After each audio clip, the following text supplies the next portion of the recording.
Kamu tahu berapa uang Indonesia yang mengalir ke Singapura setiap hari? Ratusan juta dolar setiap hari tanpa henti. Dan yang paling menyakitkan, itu uang dari minyak kita sendiri.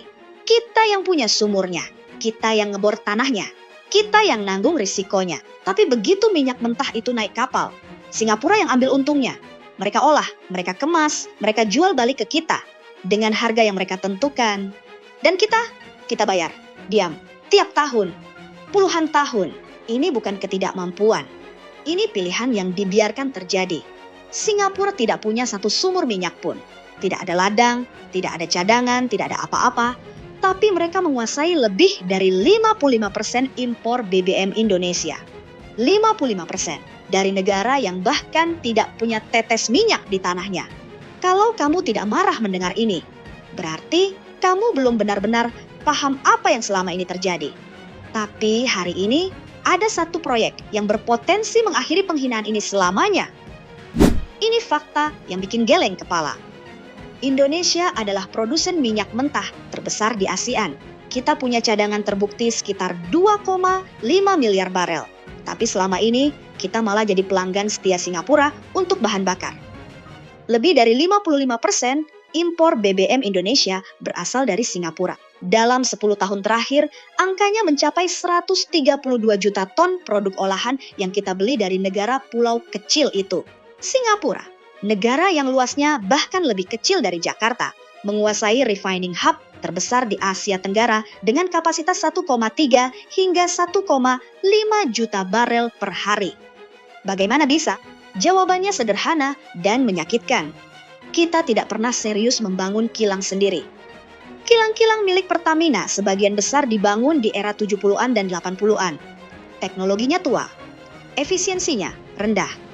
Yield BBM berkualitas tinggi seperti Euro 5 masih jauh dari optimal. Total kapasitas kilang nasional kita sekitar 1,2 juta barel per hari. Tersebar di 8 lokasi dengan utilisasi rata-rata hanya 79%. Kilang terbesar kita, Balikpapan setelah proyek RDMP rampung dengan 360.000 barel per hari. Disusul Cilacap 348.000. Di Sumatera ada Dumai 170.000 dan Pelaju 126.000. Keduanya sudah berusia puluhan tahun. Sementara Singapura, Jurong Island dan Bukom mereka bukan cuma kilang. Itu adalah pusat storage dan trading minyak regional. Model bisnisnya elegan secara brutal.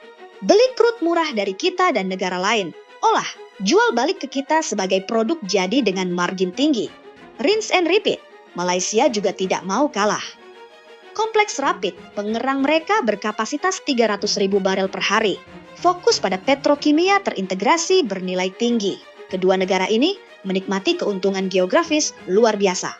Posisi di Selat Malaka, jalur perdagangan minyak tersibuk di dunia yang mengangkut 16-20 juta barel per hari. Dan Indonesia, kita cuma penonton yang bayar tiket masuk. Akibatnya, ketergantungan ini menciptakan kerentanan sistemik. Setiap kali harga global bergejolak atau ada gangguan pasokan dari Singapura, harga BBM dalam negeri langsung goyang. Cadangan devisa kita terkuras. Rakyat yang merasakan. Sekarang giliran Indonesia menyerang balik. Menteri ESDM Bahlil Lahadalia mengumumkan rencana pembangunan kilang Tanjung Api-Api di Sumatera Selatan. Angkanya bukan main-main. Kapasitas 500.000 barel per hari. Nilai investasi 12,5 miliar dolar. Standar produk Euro 5-6, kualitas tertinggi yang dibutuhkan kendaraan modern. Lokasi Selat Malaka dekat sumber crude Sumatera. Kalau ini terrealisasi, kilang Tanjung Api-Api akan menjadi salah satu kilang terbesar di Asia Tenggara, melampaui fasilitas manapun di Singapura dan Malaysia secara individual. Tapi ini bukan proyek tunggal, ini bagian dari strategi hilirisasi energi yang jauh lebih besar di bawah pemerintahan Prabowo. Pertama, ada rencana 17 kilang modular senilai US 8 dolar miliar. Dirancang khusus untuk mengolah crude impor dari Amerika Serikat. Sebuah langkah yang juga punya dimensi geopolitik tersendiri dalam hubungan dagang RIAES. Kedua, ada rencana storage hub raksasa di Sumatera untuk cadangan strategis 30 hingga 40 hari. Ini kunci. Selama ini Indonesia tidak punya cadangan strategis yang memadai. kita hampir selalu bergantung pada pasokan yang mengalir real time. Storage hub ini mengubah posisi kita dari pembeli panik menjadi pemain tenang. Kenapa Sumatera? Logikanya kuat, dekat dengan ladang minyak mentah Sumatera. Posisi strategis menghadap Selat Malaka. Infrastruktur existing seperti pelabuhan dan pipa bisa dioptimalkan, mendorong kebangkitan ekonomi Sumatera yang selama ini tertinggal dari Kalimantan dan Jawa. Ini bukan proyek asal bangun. Ini deklarasi posisi strategis. Mari bicara dampak real. Indonesia saat ini mengimpor 236.000 barel per hari gasolin dari Singapura. Kalau Tanjung Api-Api beroperasi penuh, angka itu bisa lenyap dari neraca ekspor mereka. Miliaran dolar per tahun hilang, kilang-kilang Singapura yang selama ini dioptimalkan untuk melayani Indonesia tiba-tiba kekurangan volume. Utilisasi anjlok. Beberapa kilang ASEAN sudah memangkas produksi hingga 50% akibat tekanan kompetisi. Singapura tidak kebal dari skenario yang sama. Yang paling dalam lukanya, posisi mereka sebagai middleman Selat Malaka mulai tergerus. Dengan storage hub baru di Sumatera, Indonesia bisa menyimpan, mendistribusikan, bahkan mengekspor sendiri. Kita tidak butuh perantara lagi. Singapura dan Malaysia pasti akan merespons. Diplomasi intensif, joint venture, perang harga sementara. Mereka pintar. Tapi semua itu hanya taktik mengulur waktu. Kalau Indonesia konsisten, arahnya sudah jelas. Ini bukan soal menang kalahan dengan tetangga. Ini soal apa yang konkret kita dapatkan.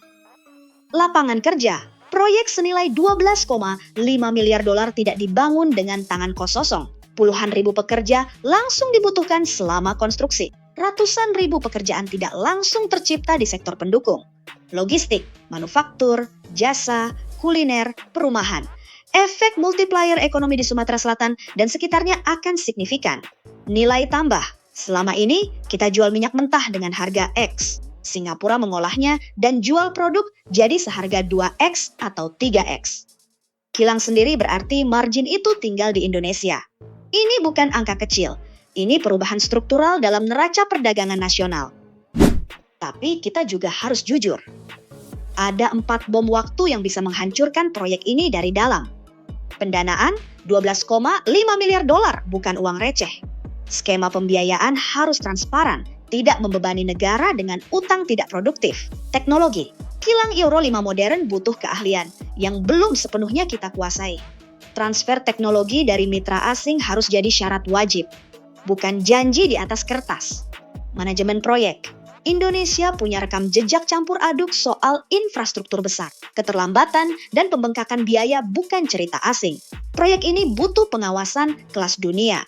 Korupsi, proyek belasan miliar dolar adalah target empuk. 4 tantangan ini bukan alasan untuk pesimis. Tapi kalau dibiarkan, ini bukan kilang raksasa yang kita kenang. Ini jadi monumen kegagalan berikutnya.